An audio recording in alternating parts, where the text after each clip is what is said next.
Neymar na Copa. Como eu perguntei para os meninos, para o Vampeta, para o Facincani, além do Neymar, eu quero que você repercuta a participação de Neymar em mais uma Copa do Mundo e se algum jogador foi uma surpresa para você nessa lista de convocados. Eu acho que a grande surpresa para mim foi o Everton, né? E eu acho que foi uma boa convocação. O Everton, a gente estava falando dos goleiros aqui antes da lista, que os goleiros não estavam num grande momento, não passavam tanta segurança, e o Ancelotti optou por um goleiro experiente, que já esteve na última Copa, né? Ele repete os 3 goleiros da última Copa, mas eu não esperava, eu achei que não iria o Everton, né? Para mim foi uma surpresa. Os outros não, assim, até o João Pedro fora. A gente falou aqui no finalzinho, eu acho que vai, mas não ficaria surpreso, assim, não é 100%. O Neymar já esperava que fosse, então para mim a grande surpresa foi o goleiro, o Everton. O Neymar, como eu falei aqui, eu acho que eu levaria muito pelo psicológico, pelo formato da competição também. É uma Copa, não é um torneio longo, é um torneio de um mês. Ele precisa estar bem naquele mês, naquele momento, em alguns jogos. É um torneio que tem muito do aleatório, não é um torneio que normalmente você fazer um super planejamento não garante um título de Copa do Mundo. Às vezes você ganha porque a coisa naquele mês encaixa, a chave é mais favorável, alguns favoritos caem e você vai andando, vai passando. Então é muito daquele mês. Então, para contar com o cara por um mês, acho que o Neymar é um cara que pode ajudar a seleção brasileira. E, claro, é o centro das atenções, é o cara que todo mundo estava esperando a sua convocação, e vamos ver como o Ancelotti vai utilizá-lo, mas já era uma convocação esperada. O Everton foi a surpresa, e gostei, achei que foi uma boa surpresa. Facincani, na hora que teve ali a reação da convocação de Neymar, o nome dele anunciado, você ficou um pouco incomodado com a reação ali, achou que teve um exagero? O evento em si é uma papagaiada, né? Uma papagaiada, muita gente inútil que está num momento em que ali tinha que ser para a imprensa, ser para as pessoas que estão trabalhando, que vão à cobertura do evento, enfim, tem muita gente ali que é aleatória, que é feita para fazer circo, né? Num momento que eu acho completamente desnecessário e, aliás, em que a seleção brasileira pode ter tudo menos oba-oba, né? Então, ficar criando oba-oba antes mesmo de ir a uma Copa do Mundo, ainda sabendo que o Brasil está muito longe de passar credibilidade em termos de um favoritismo para ser campeão, mostra o porquê que há muito tempo que o Brasil não ganha alguma coisa. Mas agora, em relação ao Neymar, é o seguinte, já que levou, já que está integrado e o Ancelotti deu a aprovação final, o Neymar agora tem que ser titular da seleção. Levar o Neymar para passeio, levar o Neymar para entrar 10 minutos, para escolher jogo, a partir de agora é o seguinte, então levou, treinou, se poupou entre aspas aqui nos jogos no futebol brasileiro, então agora, esse mês, ele vai para ser protagonista da seleção brasileira. E que sobre para Matheus Cunha, para qualquer outro. Para mim, o Neymar, a partir de agora, tem que ser o camisa 10 da seleção. Se o Rafinha tiver que ser deslocado para o lado direito, que seja deslocado para jogar o Vinícius, para jogar o Endrick como centroavante, que para mim tem que ser titular, assim como o Danilo no meio campo. Para mim, Danilo, o Endrick e o Neymar tem que ser os 3 titulares intocáveis dessa seleção, por momento e por capacidade decisiva. Então, a partir de agora, a convocação dele tem que ser justificada naquilo que interessa, que é futebol. Então, para mostrar para os jogadores que ele está em campo para tentar resolver e não justamente para ser para-raio de crise.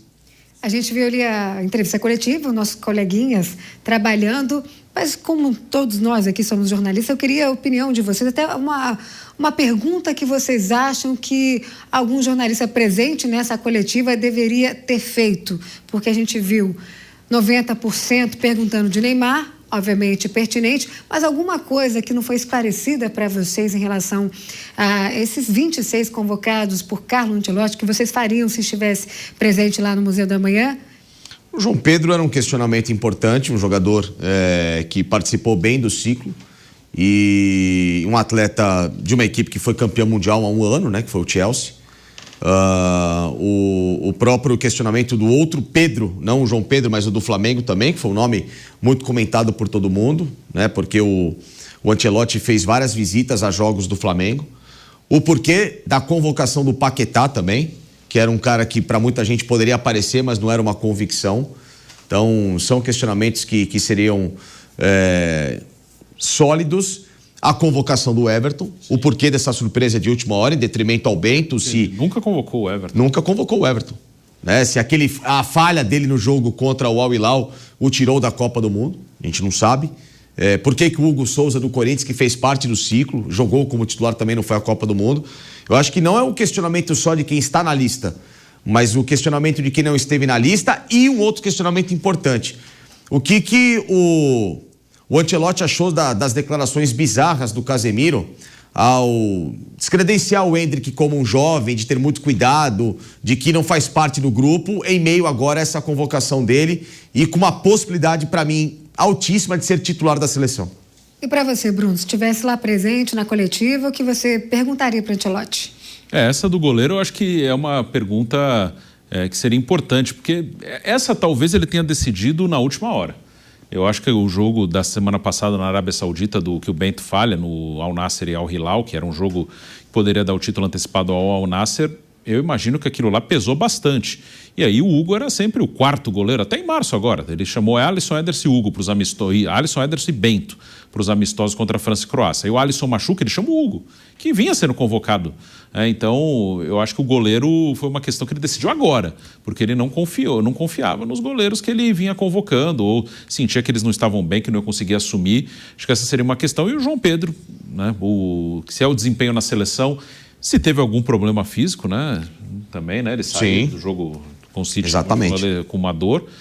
Mas eu acredito que o desempenho na seleção pesou muito aí. O João Pedro, na seleção, de fato, ele nunca conseguiu ainda não conseguiu ser um jogador assim mais confiável, consolidado. O João Pedro era um cara que eu tinha essa dúvida realmente se ele estaria dentro. Já pode falar com a gente, Viga? Sim, claro, estou aqui à disposição, Júlia. Já vou dar logo um feedback da minha impressão da entrevista coletiva do técnico Carlo Ancelotti. E aí tem muita gente achando que ele armou sarna para se coçar, né? Como se dizia antigamente, ao convocar o Neymar. Mas pelo tom que ele deu, é o seguinte: o Neymar será igual a todo mundo nesse grupo da seleção brasileira. Resta saber se vai ser assim mesmo ou se as coisas vão se moldando, se lapidando, se ajeitando com o transcorrer da competição. É difícil, né? Você colocar o Neymar com todo o estofo, com toda a representatividade, com o peso dele, inclusive na publicidade, no marketing e também junto aos parceiros, por muito tempo no banco de reserva. Mas o técnico Carlo Ancelotti disse que o convocou para agregar ao grupo. Não sabe se vai ser 1 minuto, se vão ser 5 minutos, se vão ser 90 minutos, se vai ser numa batida de pênalti, enfim. Ele, por hora, não enxerga o Neymar como, aparentemente, né, um titular. Agora, resta saber, ele tem peso, o Ancelotti, ele tem história, ele tem estofo para isso. Resta saber como é que ele vai conseguir administrar essa situação. Imagino que em algum momento essa conversa tenha rolado entre os dois. Olha só, Neymar. Estou pensando em te convocar para a Copa do Mundo, e se eu te convocar para a Copa do Mundo, como é que vai ser? Você aceitaria jogar 15, 20 minutos no segundo tempo? Ou começar jogando, ser trocado no intervalo? Toparia um jogo, às vezes, nem entrar em campo?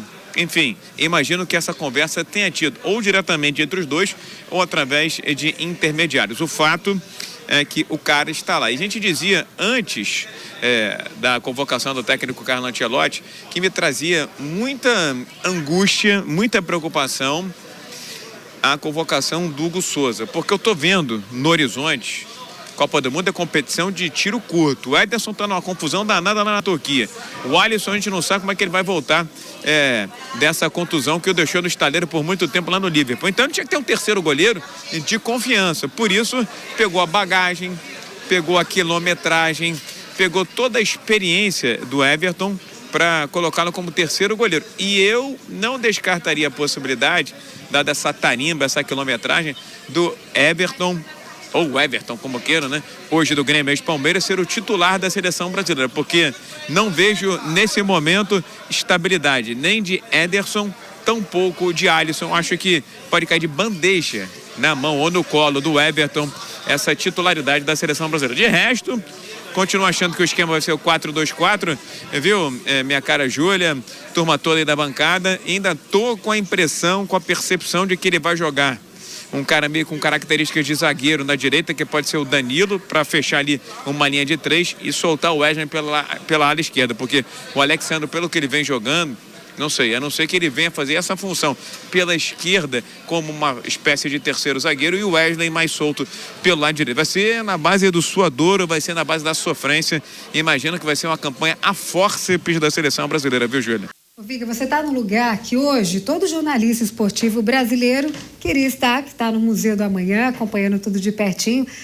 Merecidamente você está aí, tem toda a competência para isso. Agora, traz uma informação de bastidores aí para a gente, a sua percepção, olhando os jornalistas, convidados, craques. Eu sei que tem muito ex-jogador, jogador campeão mundial. Traz para a gente essa percepção que só quem está aí pertinho consegue trazer. Eu vi um momento hoje aqui, viu, Júlia, que eu não imaginava encontrar.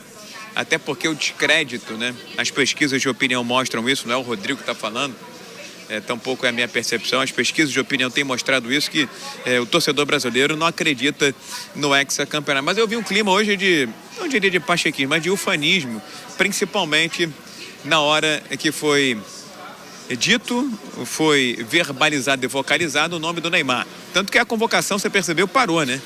As pessoas comemorando, gritando, e Neymar, olhei lá, Neymar. Então foi um momento, foi o ápice dessa convocação, porque havia toda a expectativa. Como houve muita comemoração quando apareceu o nome do Endrick, ex-Palmeiras, hoje lá no futebol da França, deve voltar para o Real Madrid, agora para trabalhar com José Mourinho. Então, eu acho que aquilo que aconteceu, que a gente vinha trazendo há muito tempo, eu falei que o Facincani ia soltar fumaça hoje, né, por todos os orifícios, porque eu tinha certeza, vinha falando isso aqui no Panário há muito tempo, que o Neymar ia estar na lista. Depois vieram as informações do Vampeta, vieram também as informações do Pilhado, só para corroborar aquilo que eu já tinha quase que certeza plena e absoluta, que era a presença do Neymar na lista. Então eu vi um fio de esperança, não sei se é apenas uma nesga, né, um raio fino de luz com a presença do Neymar. Aí você começa a assuntar, você começa a respirar baixa adrenalina e começa a raciocinar em cima dessa informação. Será que vai ser o suficiente para que o Brasil conquiste o hexacampeonato? Eu acho que não. Mas se eu tivesse sentado ali na cadeirinha do Ancelotti, faria como todos esses que passaram por aqui. Teria chamado o Neymar por ser uma figura importante, por ser uma referência e por achar que também ele é o bode na sala pronto para o Carlo Ancelotti, no provável insucesso, dizer: olha, eu fiz o que eu podia fazer, cheguei faltando um ano e pouco para a Copa do Mundo, tentei um monte de jogador, vários se machucaram, vocês pediram o Neymar, eu convoquei, então eu fiz o que tinha que ser feito, como vocês queriam, porque se ele faz o contrário, ele já sai do Brasil cobrado, e se o Brasil fracassasse eventualmente e efetivamente em Estados Unidos, Canadá e México, a conta dele seria muito maior. A renovação de contrato para mim foi muito simbólica, foi muito clara, foi muito evidente. Renovar o contrato de um técnico que ganha 5 milhões de reais por mês antes da Copa do Mundo é um sinal de que a CBF está dando uma espécie de alforria, um salvo-conduto para o fracasso agora e apostando suas fichas em 2030, Júlia. Mas aí, Viga, eu falava aqui com o Bruno o seguinte, que tudo bem, não convocar o Neymar tinha suas justificativas, tá? O Bruno defendia que sim, eu achava que não, e tá tudo certo. Só que agora que convocou, tem que justificar a convocação do cara. Dá 10 para ele, titular. O Bruno explicou muito bem, é um torneio de um mês, ele se preparou para isso. Então é o seguinte, a 10 é dele, vai ser titular. Vocês aí do outro lado do grupo da seleção que pediram o Neymar da seleção, quem pediu então, alguns vão pro banco, vão aplaudir o Neymar lá do banco e ele, na titularidade, e vão apoiar o cara nesse grupo para ser campeão do mundo. E se for campeão do mundo, é porque o Neymar vai estar lá.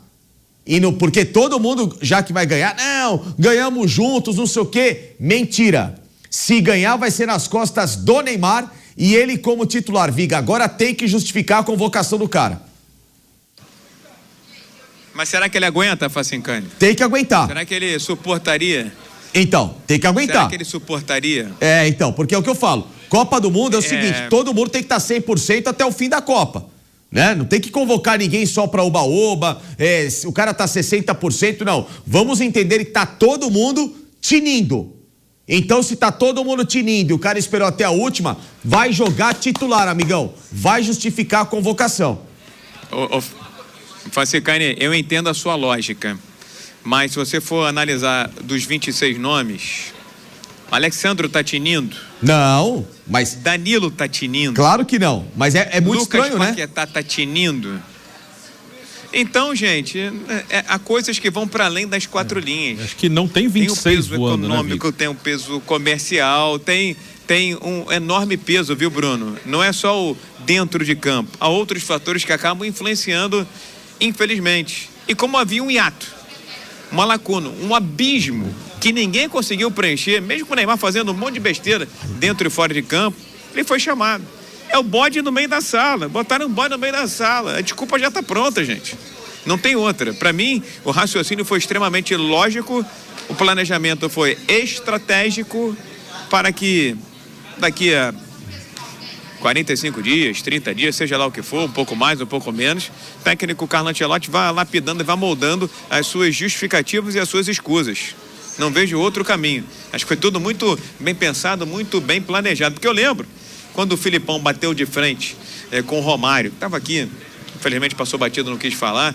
Eu estava a CBF ainda era na Rua da Alfândega. Então, para você ter contato com o jogador e treinador era mole, era uma teta. O cara passava na tua frente, ia atravessar a rua para pegar um táxi do outro lado da esquina. E eu lembro daquela pressão que o técnico Filipão carregou para a Copa de 2002. Ele bateu no peito e deu certo. Agora já imaginou se aquela seleção brasileira em que o presidente interferiu à época, o Ricardo Teixeira, o Romário pediu para a comissão técnica, fez um monte de coisa, não fosse bem sucedida, qual seria a explicação? Não levou o Romário, se deu mal. Dessa vez é a lógica reversa. Levei o Neymar, era o que vocês queriam, ou pelo menos parte da população significativamente queria, e deu no que deu.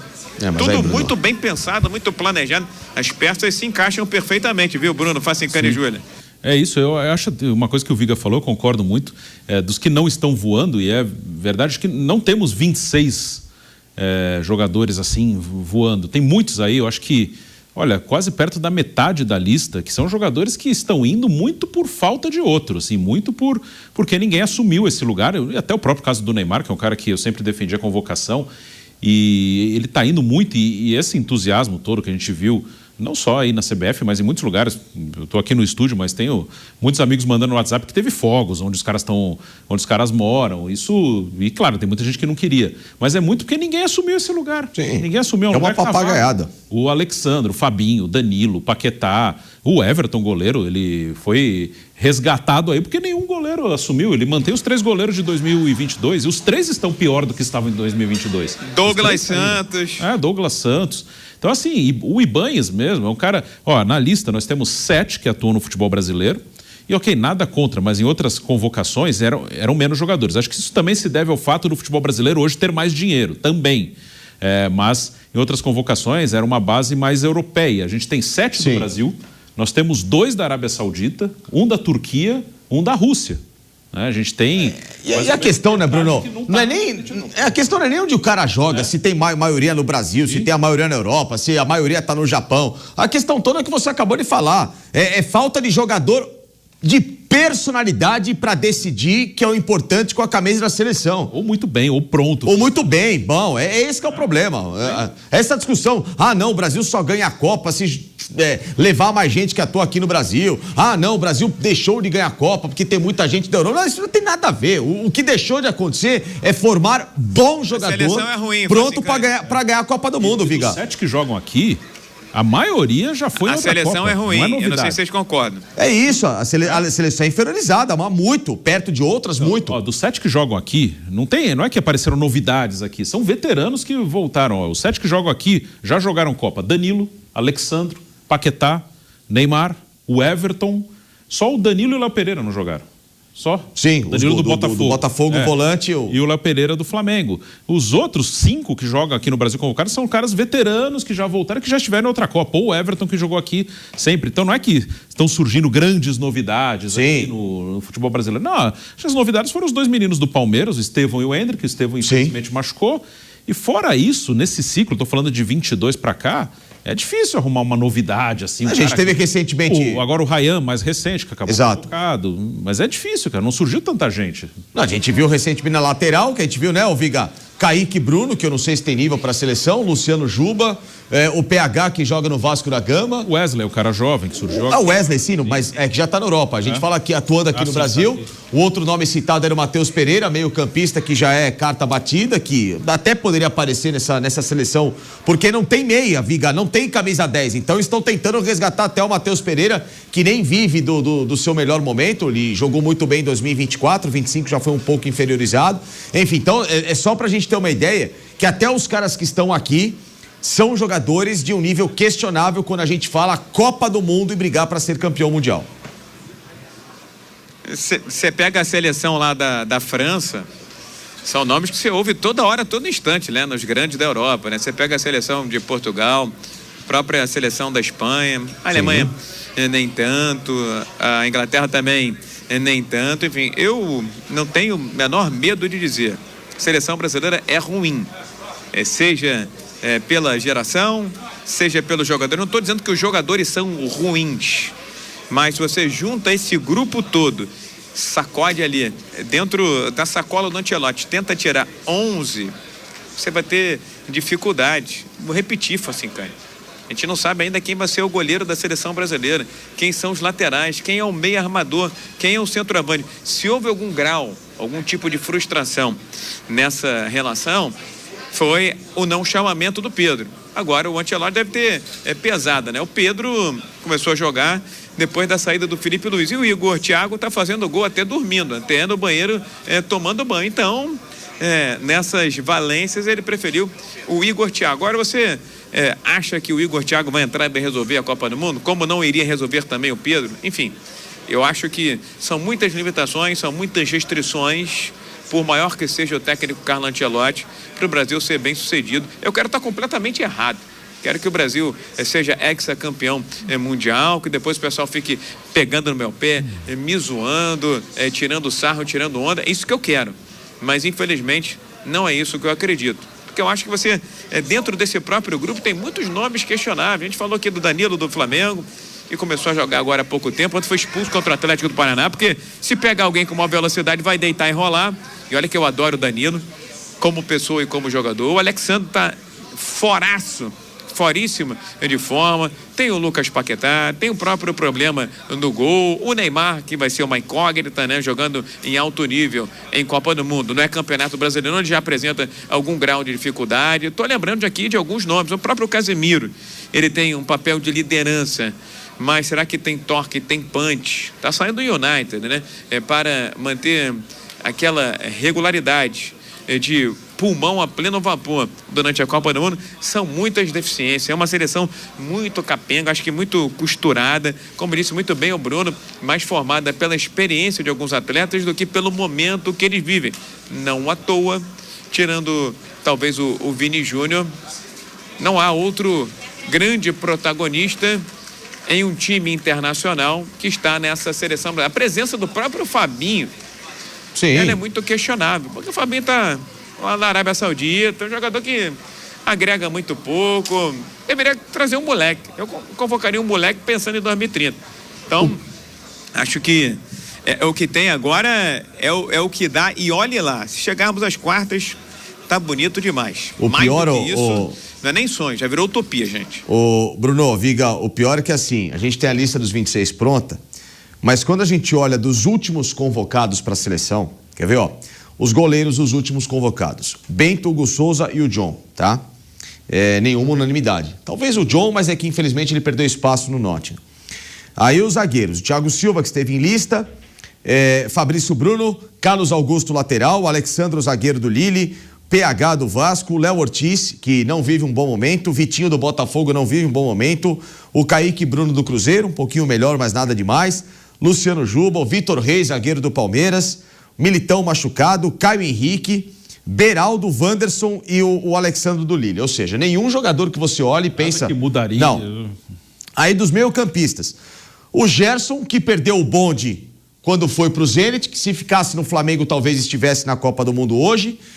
O Andréas Pereira, para mim, Muito também pelo posicionamento que ele atua no Palmeiras. O Abel corroborou bastante, e o próprio Andrés também, com algumas atuações, para ter perdido a referência de ser uma espécie de camisa 10. Talvez o João Gomes... Sobrevalorizado, né? Jogador sobrevalorizado, hein, Facicani? Jogador sobrevalorizado. Não. Tem mais fama do que bola, eu acho. Não tô dizendo que não é mau jogador, não. Não é mau jogador, mas é o que você falou e eu concordo. Na hora que tem precisado aparecer para decidir, ele tem sumido um pouco. O João Gomes, que era do Flamengo, esse podia estar numa vaga no Fabinho. Ele fez uma grande Premier League, apesar do horroroso time que foi o Wolverhampton. Foi rebaixado em último. Né? Aí o restante, o Andrei Santos, que para mim era uma convocação que eu não entendia muito bem. O Ederson da Atalanta, né, que agora tá indo pro Atlético de Madrid, que até que jogou direitinho. Falei o Matheus Pereira, o Gabriel Sara, que eu acho que não teria vaga, o André Volante, o Joelinton, que para muita gente podia fazer a dupla com o Bruno Guimarães. Teve chance também, não foi bem. Não foi bem. E o Jean Lucas do Bahia, que pouco apareceu. E dos atacantes, sinceramente, exceção ao Rodrigo Estevão e sei lá se o Vitor Roque ou o João Pedro, né, que era o outro cara da lista, o resto, Gabriel Jesus, não tinha a menor chance, machucado. O Richarlison, pelo amor de Deus, Viga, se o Richarlison fosse convocado, eu saía do ar, na hora da convocação do Richarlison, eu ia embora. O Antony não fez por onde. O Savinho, coitado, o menino acabou de surgir no futebol. O Igor Jesus, talvez perdeu o bonde com a ida pro Nottingham Forest, mas também não sei se é um cara pra seleção. Eu gosto, mas não mudaria nada. Então, não mudaria nada. Mas não mudaria nada. O Pedro talvez, mas o Pedro também, em alguns momentos, com o Flamengo, poderia ter sido mais incisivo, né? O Caio Jorge não aproveitou. O Samuel Lino, agora que voltou a acordar pro futebol, e acabou. Esses foram não convocados que poderiam estar, foram chamados em algum momento. Ou seja, ninguém que muda o dólar da história do Brasil, gente. Não. Ninguém que você vai chorar, mingar que não foi pra Copa do Mundo. Não, os machucados aí, Militão, Estevão, só. Rodrigo, acho até menos o Rodrigo, mas claro que caberia aí, mas só, não tem. Não é que, nossa, que absurdo, deixou esse fora. Não, tem nomes bem contestados, acho que tem nomes, claro que o Ancelotti nunca vai falar isso e nunca vamos ter essa comprovação. Acho que tem nomes que nem ele mesmo tem muita certeza, assim, foi porque ele tem que completar a lista, que eu falei até aqui antes da convocação, tem muitos caras que ele só chamou uma vez, só chamou na última, assim, tipo, é o que tem. O Ibanhas, ele chamou agora, na última, o Léo Pereira, chamou só na última, o Danilo, que o Danilo foi muito bem, o Igor Thiago, assim, são esses caras, não sei se o Ancelotti tem certeza, não, se eu botar o Ibanhas, ele vai dar conta, se eu botar o Léo Pereira, ele vai dar conta. Nenhuma chance. Sim. Nenhuma.